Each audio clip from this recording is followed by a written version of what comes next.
Hello बाळको, virtual learning में आपનું स्वागत। આપણે सातमो पाठ सजीवों में नियंत्रण संकलन की बात करीए छीए।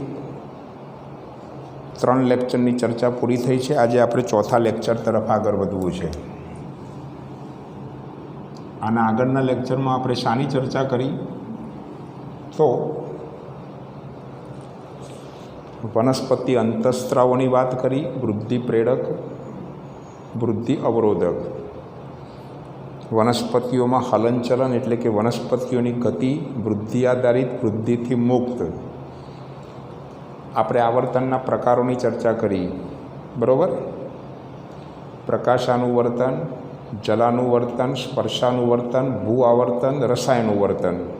क्लियर? आवा 5 आवर्तन की चर्चा करी थी। हवे आवर्तन पर आधारित एक नानकड़ा प्रयोग की चर्चा करवी है। तमने परीक्षा में एवं पूछे कि जलानुवर्तन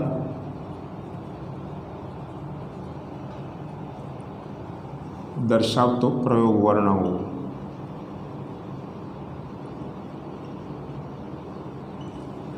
बहुत सिंपल प्रयोग है बेटा। आपणे शुं करवानुं छे, आवा 2 पात्रों लेवाना छे।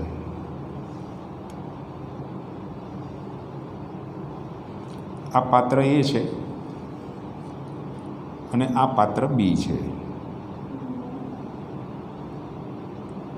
बराबर।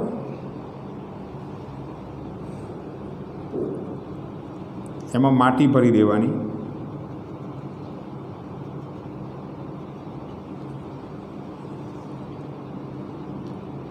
लगभग 3जा भाग सुधी माटी भर देवानी।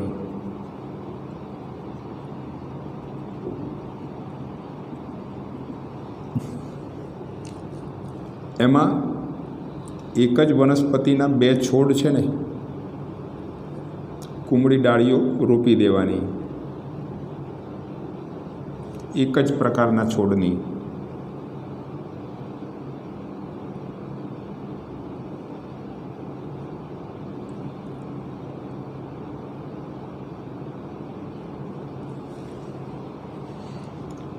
आ पात्र एमां जे माटी छे ने बेटा, ए भीनी माटी छे।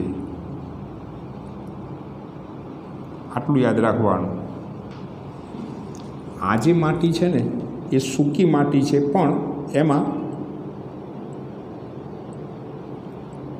पाणीनो आवो एक पात्र लेवानुं, माटीनुं पात्र, अने माटीना पात्रमां पाणी भरी देवानुं। आ माटीनुं पात्र छे, एमां पाणी भरेलुं छे। आ पात्र बी छे। शुं कर्युं बेटा आपणे? तो एक पात्र ए लीधुं, पात्र बी लीधुं। पात्र ए मां भीनी माटी लीधी, पात्र बी मां आपणे सूकी माटी लीधी छे, पण बाजुमां माटीना पात्रमां पाणी भरेलुं छे। आ बंनेने सूर्यप्रकाश मळे ते रीते सूर्यप्रकाशमां मूकी राखवाना। आमां आपणे पाणी उमेरता जवानुं छे अमुक समय अंतरे, बराबर। अने एकाद अठवाडिया पछी आपणे शुं करवानुं, तो अवलोकन करवानुं, बराबर। बंने छोड़नुं अवलोकन करवानुं। तो एकाद अठवाडिया पछी शुं करवानुं बेटा, तो थोड़ी घणी माटी छे ने ए माटी आपणे खोदवानी अने अंदर मूळनुं निरीक्षण करवानुं। तो निरीक्षण करता शू जोवा मळशे, तो पात्र एमाना छोड़ छे ने ए छोड़नुं मूळ छे ने सीधी दिशा में वृद्धि पामशे, नीचेनी तरफ। ज्यारे पात्र बीनुं जे मूळ छे ने बेटा, ए आ तरफ पाणी तरफ वृद्धि पामशे, आम। क्लियर? अने आ छे ने बेटा ए सीधुं वृद्धि पामे। एनो मतलब शुं थयो बेटा कि आ तो भीनी माटी ज हती एटले तो, अने वरी पाछुं एमां समयांतरे पाणी पण उमेरता हता। एना कारणे शुं थाय छे, तो एने पाणी जे मळतुं तो एना कारणे मूळ छे ए सीधी दिशामां वृद्धि पामे छे। ज्यारे आमां आपणे पाणी उमेरता नहोता, पण माटीना पात्रमां पाणी भरेलुं हतुं एटले मूळ छे ने हमेशा पाणीनी दिशामां वृद्धि पामे। तो अवलोकन खबर पड़ी बेटा कि माटीने थोड़ी घणी दूर करीने पछी एना मूळनुं अवलोकन करता प्रथम पात्र एमां रहेલું મૂળ છે એ સીધી દિશામાં એટલે કે નીચેની દિશામાં વૃદ્ધિ પામે છે, જ્યારે આ છે ને એ પાણીના પાત્રની માટીનું જે પાત્ર હતું પાણી ભરેલું એ પાત્ર તરફ એનું મૂળ વૃદ્ધિ પામે છે. તો નિર્ણય શું કરી શકાય કે આમ વનસ્પતિનું મૂળ છે ને એ હંમેશા પાણીની દિશામાં જ વૃદ્ધિ પામે. એનો મતલબ શું થયો બેટા કે મૂળ છે ને એ જલાનું વર્તન દર્શાવે છે. ઓકે બેટા, તો આટલી વાત છે ને બેટા એ જલાનું વર્તન દર્શાવતો એક પ્રયોગ આપણે ચોપડીમાં આપેલો છે. તો આ પ્રયોગ સાદો પ્રયોગ છે.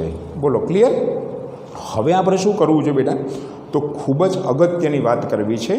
હવે આપણે અંતઃસ્ત્રાવી ગ્રંથિઓ વિશે વાત કરવી છે. મનુષ્યની અંતઃસ્ત્રાવી ગ્રંથિઓની વાત કરવી છે. બરાબર? મનુષ્યની અંતઃસ્ત્રાવી ગ્રંથિઓ.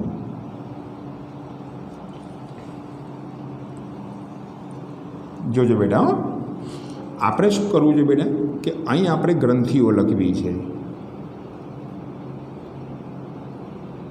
પછી એ ગ્રંથિમાંથી કયો અંતઃસ્રાવ પેદા થાય છે એ અંતઃસ્રાવ લખવો છે. અને પછી આપણે વિગતે એના કાર્યો તો સમજીએ છીએ, પણ અહીં એના કાર્યો પણ લખીશું. બરાબર? ચલો, તો પહેલું જે ગ્રંથિ છે ને બેટા એ પિટ્યુટરી ગ્રંથિ છે. યાદ રાખજો બેટા. આપણે આગળ મગજની આકૃતિ દોરી તેમાં પિટ્યુટરી ગ્રંથિ બતાવી હતી, એ મગજમાં આવેલી હોય. ક્લિયર? આ પિટ્યુટરી ગ્રંથિમાંથી વૃદ્ધિ અંતઃસ્રાવ પેદા થાય. ગ્રોથ હોર્મોન કહેવાય. અંતઃસ્રાવને અંગ્રેજીમાં હોર્મોન કહેવાય. આ શું કરે બેટા? તો બધા જ અંગોની વૃદ્ધિ કરે. બોલો ક્લિયર? પછી બીજી જે ગ્રંથિ છે ને બેટા એ થાઇરોઇડ ગ્રંથિ આવેલી હોય. આ થાઇરોઇડ ગ્રંથિ છે ને એ ઘરાના ભાગમાં આવેલી હોય. થાઇરોઇડ ગ્રંથિ. આ થાઇરોઇડ ગ્રંથિમાંથી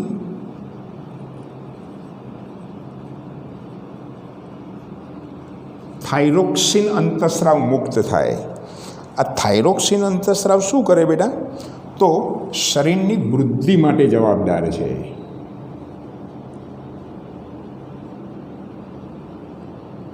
અને બીજું કાર્ય એ ચયાપચયના દરનું નિયમન કરે.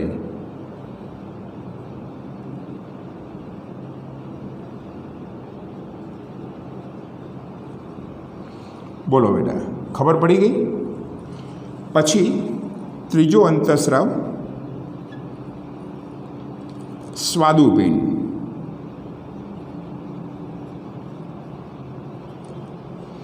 સ્વાદુપિંડ છે ને બેટા એ જઠરના નીચેના ભાગમાં, આપણે પાચન તંત્રની આકૃતિ દોરી હતી એમાં જઠરના નીચેના ભાગમાં સ્વાદુપિંડ આવેલું હોય. આ સ્વાદુપિંડમાંથી ઇન્સ્યુલિન અંતઃસ્રાવ પેદા થાય. એ શું કરે બેટા? આ ઇન્સ્યુલિન અંતઃસ્રાવ, જો આ સ્વાદુપિંડમાંથી ઇન્સ્યુલિન અંતઃસ્રાવ પૂરતા પ્રમાણમાં પેદા ન થાય ને તો આપણા રુધિર અને મૂત્ર બંનેમાં શર્કરાનું પ્રમાણ, ખાંડનું પ્રમાણ વધી જાય. એટલે કે રુધિર અને મૂત્રમાં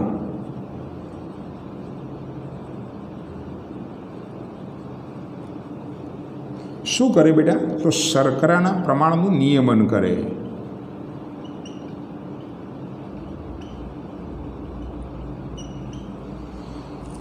પછી ચોથો અંતઃસ્રાવ ટેસ્ટેસ્ટેરોન. આ છે ને બેટા એ શુક્રપિંડમાંથી પેદા થાય. એ પુરુષમાં ઉદર ગુહાની બાળ શુક્રપિંડ આવેલું હોય, એમાંથી ટેસ્ટોસ્ટેરોન અંતઃસ્રાવ પેદા થાય. આ શું કરે બેટા? તો નરમાં નર જાતીય લક્ષણોનો વિકાસ કરે.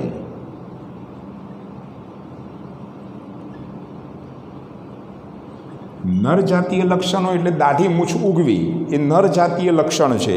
તો એનો વિકાસ કોણ કરે? તો શુક્રપિંડમાં આવેલો ટેસ્ટોસ્ટેરોન અંતઃસ્રાવ પેદા કરે. ઇસ્ટ્રોજન.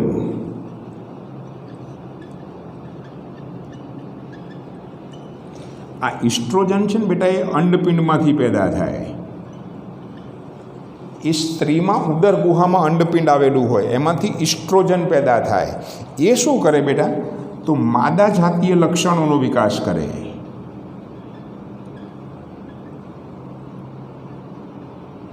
પછી ઋતુચક્રનું નિયમન કરે. બરાબર, ઋતુચક્રની બધી ચર્ચાઓ આપણે આના પછીના પાઠમાં આપણે કરીશું. બરાબર. 5મો અંતઃસ્રાવ. પછી બીજો જે અંતઃસ્રાવ છે ને બેટા, એ રિલીઝિંગ અંતઃસ્રાવ છે. રિલીઝિંગ અંતઃસ્રાવ છે ને બેટા, એ હાઇપોથેલેમસમાંથી પેદા થાય.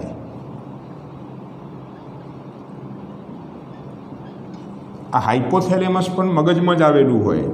હાઇપોથેલેમસમાંથી રિલીઝિંગ હોર્મોન મુક્ત થાય. આ કોષ્ટક છે ને બેટા, એ દરેકને તમારી નોટબુકમાં ખાસ અવશ્ય લખી દેવાનું, જેથી કરીને આપણને આખા પાઠમાં જે ગ્રંથિઓ આવેલી છે એ ગ્રંથિઓ અને એ ગ્રંથિઓમાંથી કયા અંતઃસ્રાવો અને એ અંતઃસ્રાવો શું કામ કરે. આ રિલીઝિંગ હોર્મોન છે ને હાઇપોથેલેમસમાંથી પેદા થાય. એ શું કરે બેટા? તો પિટ્યુટરી ગ્રંથિમાંથી અંતઃસ્રાવોને પેદા કરે. પિટ્યુટરી ગ્રંથિને ઉત્તેજે. બરાબર. એ શું કરશે બેટા? પિટ્યુટરી ગ્રંથિના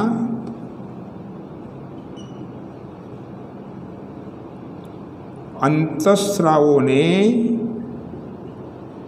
રિલીઝ કરે. રિલીઝ કરે એટલે કે મુક્ત કરે. એટલા માટે બેટા એને રિલીઝિંગ હોર્મોન કહેવામાં આવે છે. ઓકે. તો આટલી વાત લખ્યા પછી તમને એવો પ્રશ્ન પૂછે કે ભાઈ વૃદ્ધિ આધારિત અંતઃસ્રાવો વિશે માહિતી આપો. ક્લિયર? જોજો બેટા, વૃદ્ધિ આધારિત અંતઃસ્રાવો બે છે. એક વૃદ્ધિ અંતઃસ્રાવ અને બીજો થાઇરોક્સિન અંતઃસ્રાવ. આ વૃદ્ધિ અંતઃસ્રાવ છે ને બેટા, એ શું કરશે? તો પિટ્યુટરી ગ્રંથિમાંથી ઉત્પન્ન થાય અને શરીરના બધા જ અંગોની વૃદ્ધિ કરે. ગ્રોથ હોર્મોન કહેવાય એને. જ્યારે થાઇરોક્સિન અંતઃસ્રાવ છે ને બેટા, એ થાઇરોઇડ ગ્રંથિમાંથી પેદા થાય. થાઇરોઇડ ગ્રંથિ શું કરશે બેટા? તો શરીરની વૃદ્ધિ કરે અને ચયાપચયના દરનું નિયમન કરે. કોના ચયાપચયના દરનું નિયમન કરે? તો તમારે અહીં યાદ રાખવું હોય તો રાખવાનું બેટા, કાર્બોદિત, પ્રોટીન અને ચરબીની ચયાપચયના દરનું નિયમન કરે. કાર્બોદિત, પ્રોટીન અને ચરબી ના ચયાપચયના દરનું નિયમન કોણ કરે? તો આ થાઇરોક્સિન અંતઃસ્રાવ કરે. વૃદ્ધિ આધારિત અંતઃસ્રાવો બે પ્રકારના. એક તો વૃદ્ધિ અંતઃસ્રાવ પિટ્યુટરી ગ્રંથિમાંથી કરે, બધા જ અંગોની સપ્રમાણ વૃદ્ધિ કરે. ક્લિયર? થાઇરોક્સિન અંતઃસ્રાવ થાઇરોઇડ ગ્રંથિમાંથી કરે, એ શરીરની વૃદ્ધિ માટે જવાબદાર છે. બીજી વાત, તે કાર્બોદિત, પ્રોટીન, ચરબીની ચયાપચયના દરનું નિયમન કરે. ક્લિયર? હવે આપણે શું કરીએ બેટા? તો જુદી જુદી ગ્રંથિઓમાંથી કયા પ્રકારના અંતઃસ્રાવો પેદા થાય છે એની ચર્ચા કરી દીધી. હવે થોડીક વિગતે ચર્ચા કરીએ આપણે કે ભાઈ આ થાઇરોક્સિન અંતઃસ્રાવ છે તો એ થાઇરોઇડ ગ્રંથિમાંથી પેદા થાય, એના માટે કોણ જવાબદાર એની આપણે ચર્ચા કરીએ. જોજો બેટા, સૌથી પહેલાં આપણે થાઇરોઇડ ગ્રંથિ વિશે વાત કરીએ છીએ. ચલો બેટા, થાઇરોઇડ ગ્રંથિ છે ને અને તેમાંથી ઉદ્ભવતા અંતઃસ્રાવો. સૌથી પહેલાં આપણે થાઇરોઇડ ગ્રંથિની વાત કરીએ.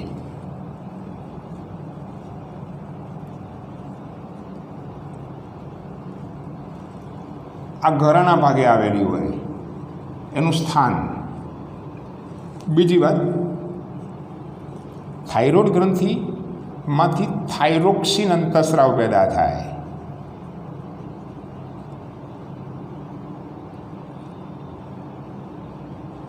બીજી વાત, આ થાઇરોક્સિન અંતઃસ્રાવ છે ને બેટા, એ આયોડિન યુક્ત હોય.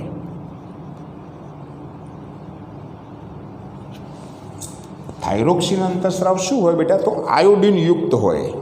હવે શું થાય બેટા? તો આ કરે શું? આનું કાર્ય શું?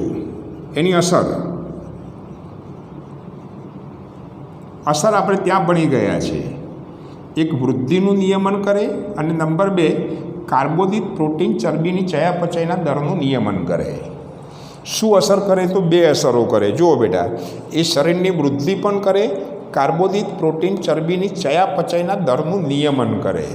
આ કામ કોણ કરશે બેટા? તો આ થાઇરોક્સિન અંતઃસ્રાવ એટલે કે થાઇરોઇડ ગ્રંથિમાંથી ઉદ્ભવતો થાઇરોક્સિન અંતઃસ્રાવ. હવે આમાં કઈ ખામીઓ સર્જાય?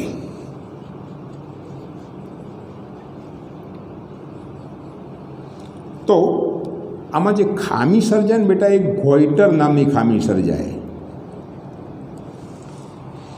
હવે ગોઈટરમાં થાય શું? બહુ સિમ્પલ વસ્તુ બેટા, કે આ આયોડિનની ઉણપથી થાય શું બેટા? આયોડિનની ઉણપથી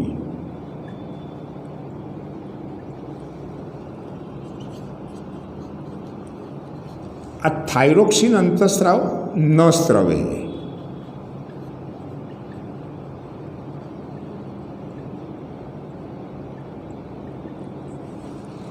ઉત્પન્ન ન થાય.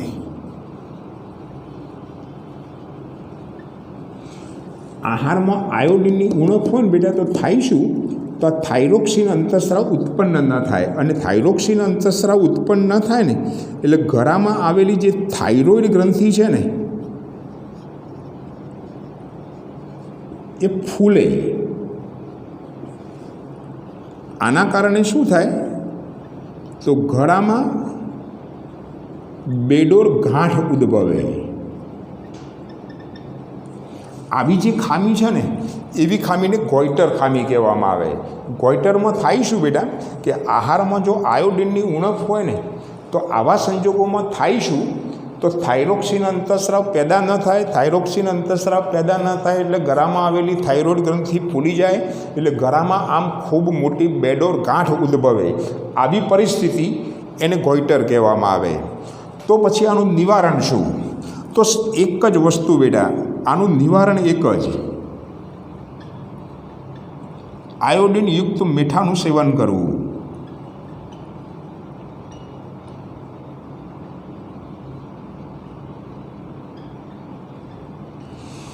તમે બેટા બજારમાં જશો ને તો અત્યારે તમને આયોડિન યુક્ત મીઠું જ જોવા મળે, બીજું કોઈ મીઠું તમને જોવા નહીં મળે. બરાબર? આયોડિન યુક્ત મીઠું જ તમને જોવા મળે છે. એની પાછળનું મુખ્ય કારણ એક જ છે કે આપણા ભારત દેશમાં બેટા શું થાય છે, તો આ થાઇરોક્સિન અંતઃસ્રાવની ઉણપને કારણે આ પ્રકારના રોગો, જે ગોઈટરનો રોગ છે ને બેટા, એ ગોઈટરનો રોગ થોડોક વધારે પ્રમાણમાં પેદા થયો. એના કારણે થયું શું, તો ગવર્મેન્ટે સાદા મીઠા પર પ્રતિબંધ લાવી દીધો. અને હવે બજારમાં મળતું બધું જ મીઠું કયું છે? તો ખાસ યાદ રાખવાનું બેટા કે આયોડિન યુક્ત મીઠું જ મળે. આયોડિન યુક્ત મીઠું ઉપરાંત બીજું શું બેટા, કે તમે દરિયાઈ ખોરાક પણ ખાઈ શકો. દરિયાઈ માછલીનો ખોરાક તરીકે ઉપયોગ કરો ને તો આયોડિન આપણને પૂરતા પ્રમાણમાં મળે. તમારી જાણકારી ખાતર કહી દઉં બેટા, તો ગુજરાતમાં તો જમીન અને પાણી બંનેમાં પૂરતા પ્રમાણમાં આયોડિન છે. એટલે ધારો કે આપણે થોડુંક ઓછું આયોડિન યુક્ત મીઠું ખાઈએ ને તો પણ આપણામાં આ પ્રકારની ખામી ન સર્જાય. પણ જે પર્વતીય વિસ્તારો છે, હિમાલયની તળેટીવાળો વિસ્તાર છે, એ વિસ્તારની જમીન અને પાણી બંનેમાં આયોડિનનું પ્રમાણ ઓછું છે. એટલે ત્યાંના લોકોમાં આ પ્રકારનો રોગ છે ને બેટા, એ એક સામાન્ય રોગ છે. ક્લિયર? આ પ્રકારનો રોગ છે ને ત્યાં વધુ પ્રમાણમાં જોવા મળે. પણ પછી ગવર્મેન્ટ જ્યારે પોલિસી બનાવે ને ત્યારે સમગ્ર દેશ માટે પોલિસી બનાવી દે. ક્લિયર? એટલે આપણે તો પ્રમાણમાં થોડુંક ઓછું મીઠું ખાઈએ ને બેટા તો પણ ચાલે એવું છે. બરાબર? હવે એક અગત્યની પિટ્યુટરી ગ્રંથિમાંથી જે અંતઃસ્રાવો પેદા થાય છે ને બેટા, પિટ્યુટરી ગ્રંથિ નહીં, એક બીજી ગ્રંથિ છે, પણ આપણે અહીં ગ્રંથિ લખવું હોય તો લખી નાખો. 7મી ગ્રંથિ છે એડ્રિનલ ગ્રંથિ. આ એડ્રિનલ ગ્રંથિમાંથી એડ્રીનાલિન અંતઃસ્રાવ પેદા થાય. એ શું કરે બેટા? લડો અને ભાગો ની સ્થિતિમાં તૈયાર કરે શરીરને. હું તમને સમજાવું કઈ રીતે લડો અને ભાગોની સ્થિતિમાં પિટ્યુટરી ગ્રંથિમાંથી ઉદ્ભવતો અંતઃસ્રાવ, એડ્રિનલ ગ્રંથિમાંથી ઉદ્ભવતો એડ્રીનાલિન અંતઃસ્રાવ પેદા કરે. તમને સવાલ આવો જ પૂછે કે ભાઈ લડો અને ભાગોની સ્થિતિમાં કયો અંતઃસ્રાવ જવાબદાર છે અને એ અંતઃસ્રાવની અસરો. ખૂબ જ અગત્યનો સવાલ બેટા, ખૂબ જ અગત્યનો સવાલ. લડો અને ભાગોની સ્થિતિમાં તૈયાર કરતો અંતઃસ્રાવ. પ્રશ્ન શું પૂછે બેટા? બરોબર યાદ રાખો બેટા કે લડો અને ભાગો, ભાગો એટલે દોડવાની સ્થિતિમાં કયો અંતઃસ્રાવ છે. પ્રશ્ન તમને આવો પૂછે, લડો કે ભાગો ની સ્થિતિમાં જવાબદાર અંતઃસ્રાવ.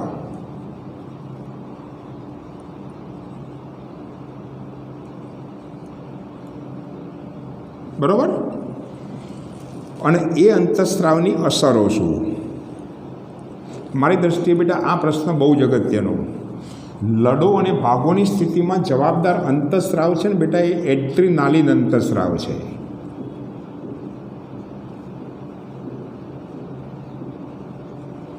એડ્રીનલ ગ્રંથિમાંથી પેદા થાય.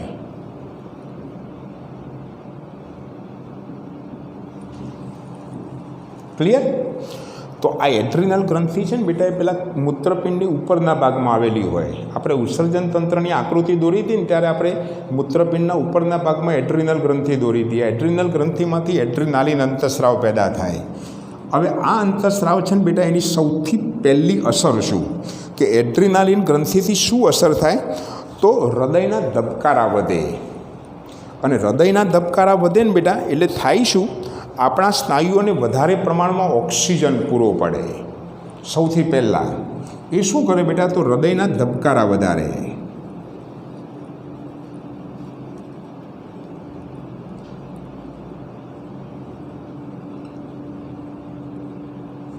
તેથી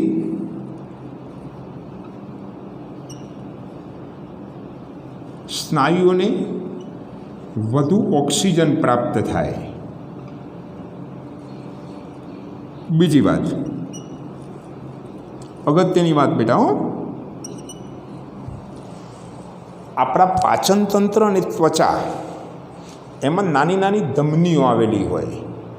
એ ધમનીઓ સંકોચાય એટલે થાય શું બેટા કે ત્વચા અને પાચન તંત્રને રુધિરનો પુરવઠો ઓછો મળે. તો એ વધારાનું રુધિર છે ને બેટા, એ કંકાલ સ્નાયુ તરફ વહન પામે. અહીં બરાબર યાદ રાખવાનું બેટા કે પાચન તંત્ર અને ત્વચા ની નાની ધમનીઓ સંકોચાય. સંકોચાય એટલે રુધિરનો પુરવઠો ઘટે. ક્યાં ઘટે? તો પેલા પાચન તંત્ર અને ત્વચામાં. તો આ જે વધારાનું રુધિર છે કે જે તે પાચન તંત્ર અને ત્વચામાં જેટલું રુધિર ઓછું પહોંચે ને, આ રુધિર એ કંકાલ સ્નાયુ તરફ વહન પામે.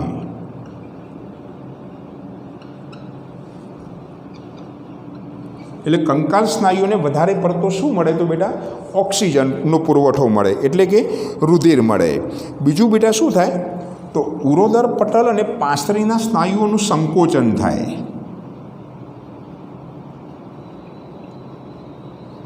ઉરોદર પટલ અને પાંસળી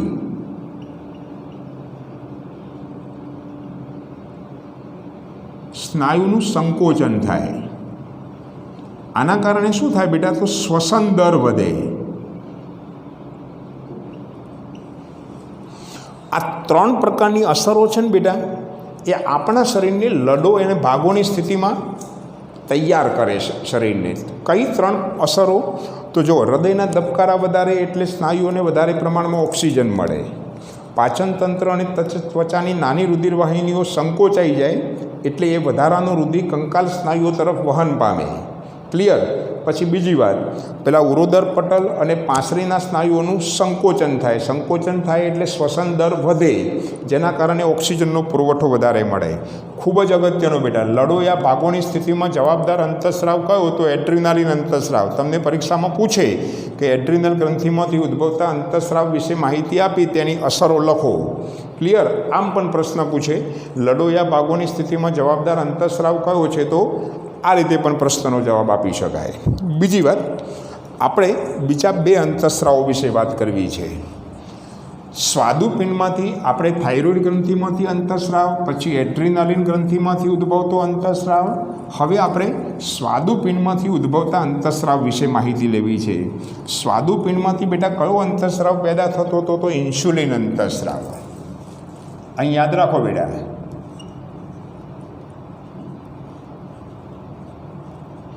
સ્વાદુપિંડમાંથી ઇન્સ્યુલિન અંતઃસ્રાવ પેદા થાય. એ શું કરે બેટા? એની અસર શું થાય? કાર્ય શું કરે? તો રુધિર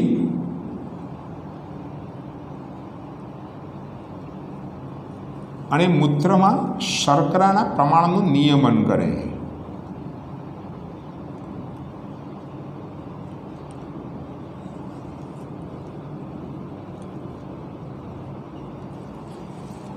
બરાબર. હવે શું થાય કે આ ઇન્સ્યુલિનની ઉણપથી શું થાય? તો આવું થાય બેટા, રુધિર અને મૂત્રમાં શર્કરાનું પ્રમાણ વધે. રુધિર અને મૂત્રમાં શર્કરાનું પ્રમાણ વધે. નંબર 2, રુધિર અને મૂત્રમાં શર્કરાનું પ્રમાણ વધે એટલે આંખો છે, આંખો એટલે દ્રષ્ટિ, પછી મૂત્રપિંડ, મૂત્રપિંડ એટલે કિડની, બરાબર, હૃદય જેવા અંગોને અસર કરે.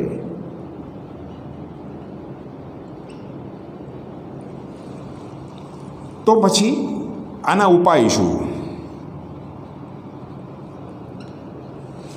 જો આના ઉપાય બેટા, સૌથી પહેલો ઉપાય કયો? બરાબર, આહાર નિયંત્રણ કરી દેવાનું. બરાબર, નવું ખાવાની ઈચ્છા ન થવી જોઈએ. 32 ભોજન આગળ પડ્યા હોય ને બેટા, તો પણ આપણા મોઢામાંથી પાણી ન નીકળે તો સમજી લેવાનું આ બધી જે અસર છે ને બેટા, ઇન્સ્યુલિન અંતઃસ્રાવ પૂરતા પ્રમાણમાં પેદા ન થાય એટલે રુધિર અને મૂત્રમાં શર્કરાનું પ્રમાણનું નિયમન ન થાય. આવી જે પરિસ્થિતિ છે ને બેટા, એને ડાયાબિટીસ કહેવામાં આવે. બરાબર. તો ડાયાબિટીસને જો નિયંત્રણમાં લાવવું હોય ને બેટા, તો તમારે આહાર નિયંત્રણ કરવું પડે. પછી શું કરવું પડે બેટા? નંબર 2, કે તમારે નિયમિત કસરત કરવી.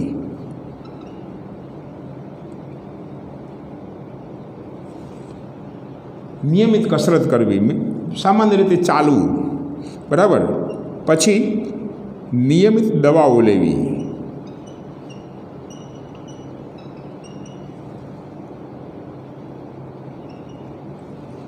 નંબર 4, શરીરનું વજન ઘટાડવું.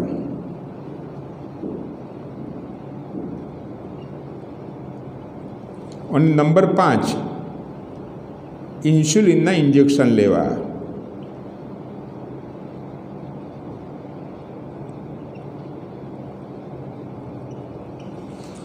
આટલી વસ્તુ કરીએ ને બેટા, ઉપરની 4 વસ્તુ તમે જો કરો ને બેટા, તો આ 5મી વસ્તુ ન લેવી પડે. ઇન્સ્યુલિનના ઇન્જેક્શન તમારે લેવા ને બેટા, એ ડાયાબિટીસની છેલ્લી પરિસ્થિતિ છે. બરાબર. એ ટાઈપ 1 ડાયાબિટીસ કહેવાય. ડાયાબિટીસના 2 પ્રકારો, ટાઈપ 1 અને ટાઈપ 2. ટાઈપ 2 વાળા જે છે ને બેટા, એ શું કરે? તો એ દવાઓથી નિયંત્રણ કરે.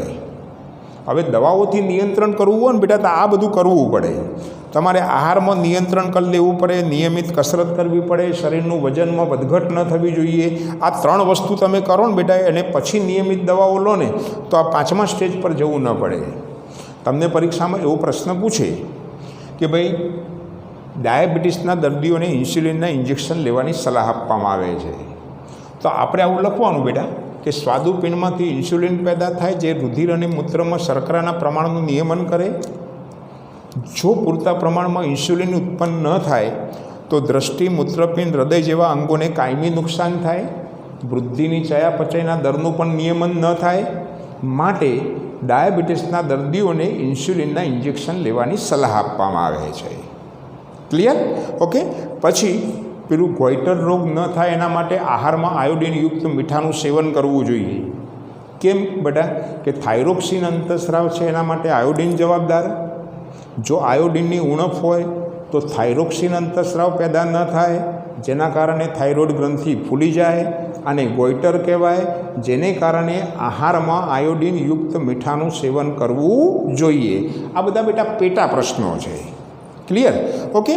તો હવે આપણે જે ચર્ચા કરવી છે ને એ છેલ્લી ગ્રંથિની, કે પિટ્યુટરી ગ્રંથિમાંથી ઉદ્ભવતા અંતસ્રાવો, વૃદ્ધિ અંતસ્રાવોની વાત કરવી છે. ધ્યાન આપજો બેટા હો. વૃદ્ધિ અંતસ્રાવો શું કરશે? તો 2-3 પ્રકારની એ 2 વસ્તુ કરે. જો ગ્રોથ હોર્મોન કહેવાય. આ ગ્રોથ હોર્મોન છે ને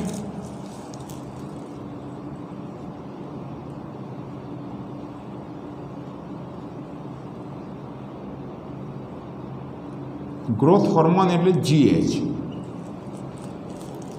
આ બેટા પિટ્યુટરી ગ્રંથિમાંથી પેદા થાય.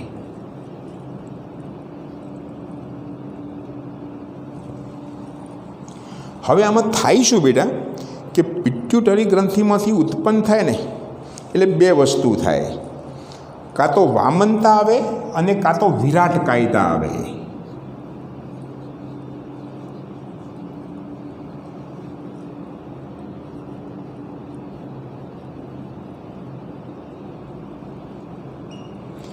વામનતા એટલે ઊંચાઈ ન વધે, વિરાટ કાયદા એટલે ઊંચાઈ ખૂબ વધી જાય. અહીં બરોબર યાદ રાખજો બેટા. બાલ્યાવસ્થામાં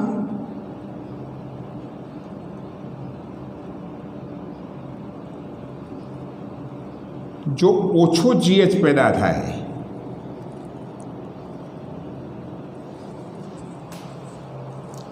ઓછો GH પેદા થાય બાલ્યાવસ્થામાં, બરાબર, બાળપણમાં, બરાબર, એ બાળક જ્યારે સ્તનપાન કરતું હોય એ સમયે જો ઓછો GH પેદા થાય ને તો બાળકની અમુક હદ કરતાં વધુ ઊંચાઈ ન વધે.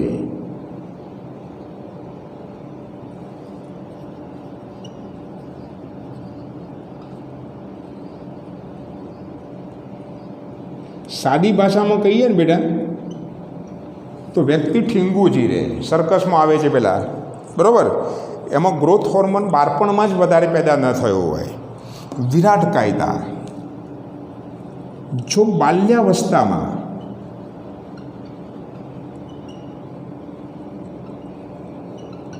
વધુ GH પેદા થાય ને તો વ્યક્તિની ઊંચાઈ ખૂબ વધે. કેટલી બેટા ખબર છે? તમારી જાણકારી ખાતર 7 ફૂટથી વધુ ઊંચાઈનો વ્યક્તિ થઈ જાય. પણ જો તરુણાવસ્થામાં તમારા જેટલા બાળકોમાં જો વધુ GH પેદા થાય તો શું થાય બેટા? હાથ, પગ, જડબાના સ્નાયુ વધી જાય. હાથ, પગ અને જડબાના સ્નાયુ છે ને વધી જાય એટલે જડબું ખૂબ મોટું દેખાય. બરાબર. સાદી ભાષામાં કહીએ ને બેટા તો વ્યક્તિનો દેખાવ ગોરીલા જેવો થઈ જાય. ક્લિયર? આ બધી અસરો કોના કારણે થાય? તો ગ્રોથ હોર્મોન. ગ્રોથ હોર્મોનમાં અનિયમિતતાને કારણે, બરાબર, કઈ કઈ ખામીઓ પેદા થાય? તો 2 પ્રકારની ખામી, એક વામનતા અને વિરાટ કાયદા. યાદ રાખજો બેટા, બાલ્યાવસ્થામાં જો ઓછો GH પેદા થાય ને તો વ્યક્તિની ઊંચાઈ અમુક હદ કરતાં વધે નહીં. બહુ સાદી ભાષામાં કહીએ તો વ્યક્તિ ઠીંગુજી રહે. નંબર 2, વિરાટ કાયદામાં યાદ રાખવાનું છે કે જો બાલ્યાવસ્થામાં વધુ GH પેદા થાય ને તો વ્યક્તિની ઊંચાઈ ખૂબ વધી જાય. વ્યક્તિની ઊંચાઈ વધી જાય એટલે કે 7 ફૂટથી પણ વધુ ઊંચાઈ વધી જાય એની. તરુણાવસ્થામાં જો વધુ GH પેદા થાય ને તો હાથ, પગ અને જડબાના સ્નાયુઓ વધી જાય. બરાબર. આના કારણે વ્યક્તિનો દેખાવ છે ને બેટા એ ગોરીલા જેવો દેખાય. ઓકે બેટા. તો આજે આપણે જે અગત્યના પ્રશ્નોની ચર્ચા કરીને એમાં કયા કયા પ્રશ્નોની ચર્ચા કરી તો અહીં બરાબર યાદ રાખવાની બેટા. અગત્યના જે પ્રશ્નોની ચર્ચા આજે જે કરીને એનું જરા થોડુંક લિસ્ટ બનાવીએ એટલે આપણને ખબર પડે આ પાઠ અહીં હવે પૂરો થઈ જાય છે, બરાબર. આ પાઠ એટલો બધો અઘરો નથી, બરાબર, જેથી કરીને બહુ સરળતાથી તૈયાર થઈ જાય. આજના દિવસમાં સૌથી પહેલો પ્રશ્ન પેલો જલાનુવર્તનનો પ્રયોગ કર્યો.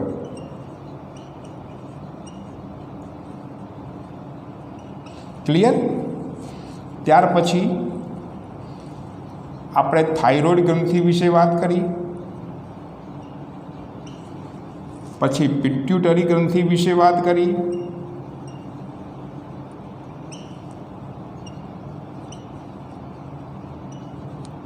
સ્વાદુપિંડ ગ્રંથિ વિશે વાત કરી અને એડ્રિનલ ગ્રંથિ વિશે વાત કરી. થાઇરોઇડ ગ્રંથિમાંથી થાઇરોક્સિન અંતઃસ્રાવ આયોડિન યુક્ત હોય, જો આયોડિનની ઉણપ હોય તો ગોઈટર થાય. પિટ્યુટરી ગ્રંથિમાંથી આ ગ્રોથ હોર્મોન પેદા થાય, વામનતાન વિરાટકાયતા આવે. સ્વાદુપિંડમાંથી આગળ ચર્ચા કરીએ એમ ઇન્સ્યુલિન પેદા થાય, જો ઇન્સ્યુલિન પેદા ન થાય તો ડાયાબિટીસ થાય. એડ્રિનલ ગ્રંથિ લડો અને ભાગોની સ્થિતિમાં તૈયાર કરે, હૃદયના ધબકારા વધારી દે, કંકાલ સ્નાયુ પેશીઓની અસરકારકતા વધારી દે, બરાબર, શ્વસન દર વધારે. એડ્રિનલ ગ્રંથિ આવું કરે. આવી બધી ચર્ચાઓ કરી, ટૂંકમાં 5 પ્રશ્નોની ચર્ચા કરી. અહીં પાઠ પૂરો થાય છે, બરાબર. ખૂબ વ્યવસ્થિત અભ્યાસ કરવાનો, બરાબર. હવે પછી આપણે કોઈક નવા પાઠ તરફ આગળ વધીશું. ઓકે બેટા, તો વ્યવસ્થિત તૈયારી કરજો. ઓકે, બાય, આવજો.